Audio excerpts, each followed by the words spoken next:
ताज हैदर साहब, आप क्या समझते हैं? एक तो ये एक नुक्ता ये आता है जो कि बहुत कलोकियल है, जिस पे आम बात हो रही है गली कूचे में, कि जी पाकिस्तान पीपल्स पार्टी से तो नहीं पूछा गया। आज लतीफ़ खोसा साहब ने कहा कि इसी तरह के इलेक्शन पीपल्स पार्टी में भी हुए थे जिस तरह के इलेक्शन पीटीआई में हुए थे। यानी वो तस्लीम कर रहे हैं कि पाकिस्तान पीपल्स पार्टी ने भी ऐसे ही इलेक्शन करवाए तो पीटीआई ने भी करवाए तो कोई फ़र्क नहीं पड़ता।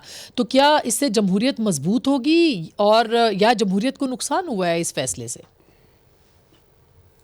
देखिए, ऐसा है कि अगर कोई मुश्किल में हो या कोई जमात मुश्किल में हो तो जाहिर है उसके लिए हमदर्दी के जज्बात तो होते हैं, लेकिन ये जज्बात का मामला नहीं है, ये कानून का मामला है और कानून को हमें संजीदगी से लेना चाहिए। और बदकिस्मती से तहरीक इंसाफ ने हमेशा कानून को ठोकर पे, जूते की नोक पे रखा है और वो कानून को वायलेट करते रहे। मुझे खुद बड़ा खराब तजुर्बा है इसका, जब मैं सेनेट की स्टैंडिंग कमेटी की सरबराही कर रहा था और इलेक्टोरल रिफॉर्म्स पे गुफ्तगू हो रही थी पार्लियामेंट्री अफेयर्स की कमेटी में। तो जिस तरीके से कुछ तहरीक इंसाफ के लोगों ने वहां पे एक हंगामा मचाया और जिस तरीके से एक वॉकआउट किया, हालांकि गवर्नमेंट कभी वॉकआउट नहीं करती, लेकिन कानून को संजीदगी से लेना चाहिए।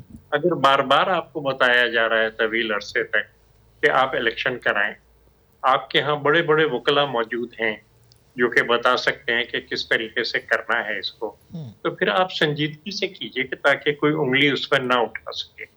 हमारे यहाँ इलेक्शन होते हैं और मैं खुद सूबे सिंध के जनरल सेक्रेटरी रहा हूँ 2 दफा। हमारे यहाँ बाकायदा एक चीफ इलेक्शन कमिश्नर, जो कि एक दफा तो रिटायर्ड जस्टिस रशीद रिजवी साहब थे, और बाकायदा उसमें हम कागजात अपने देते हैं और कागजात जो हैं वो चेक किए जाते हैं और उसके बाद ये देखा जाता है कि कोई और उम्मीदवार है या नहीं जी। और कोई और उम्मीदवार अगर नहीं है तो मिस्टर जस्टिस रशीद रिजवी साहब ने भी और आफ्ताब शाबान मीरानी साहब एक दफा हमारे चीफ इलेक्शन कमिश्नर थे, उन्होंने बाकायदा ऐलान किया कि जी क्योंकि कोई दूसरे उम्मीदवार नहीं है, इसलिए ये जो एप्लीकेशंस रिसीव हुई हैं ये अनअपोज्ड इलेक्टेड हैं, और उसके बाद नोटिफाई हुई वो तमाम चीजें और इलेक्शन कमीशन को इत्तला की गई।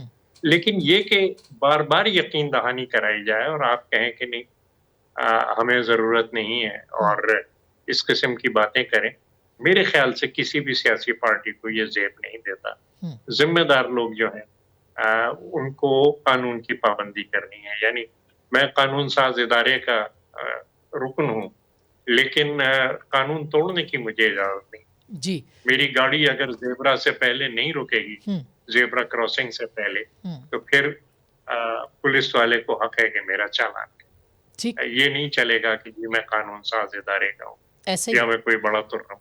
जी बिल्कुल, लेकिन आप समझते हैं ताज हैदर साहब कि ये सज़ा ज़्यादा सख्त है, जो कि जदून साहब पॉइंट ऑफ व्यू ले रहे हैं कि ठीक है गलती हुई है मगर उसकी सज़ा बहुत ज़्यादा दे दी है, वो मुनासिब नहीं थी? नहीं, सज़ा तो नहीं दी गई ना कोई, वो तो कहा यह गया कि जी इलेक्शन नहीं हुए।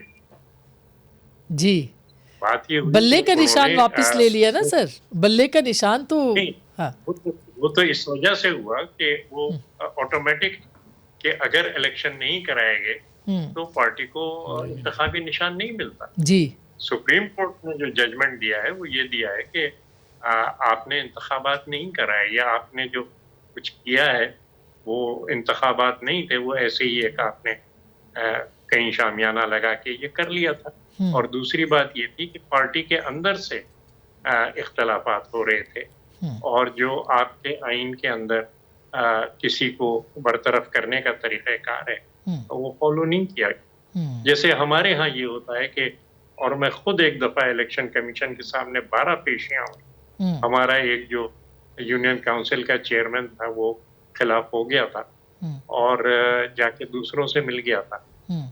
तो 12 पेशियों के बाद कमीशन ने कहा कि जनाब क्या आपने शो कॉज नोटिस इसको दिया था? हमने कहा जनाब नहीं दिया था शो कॉज नोटिस।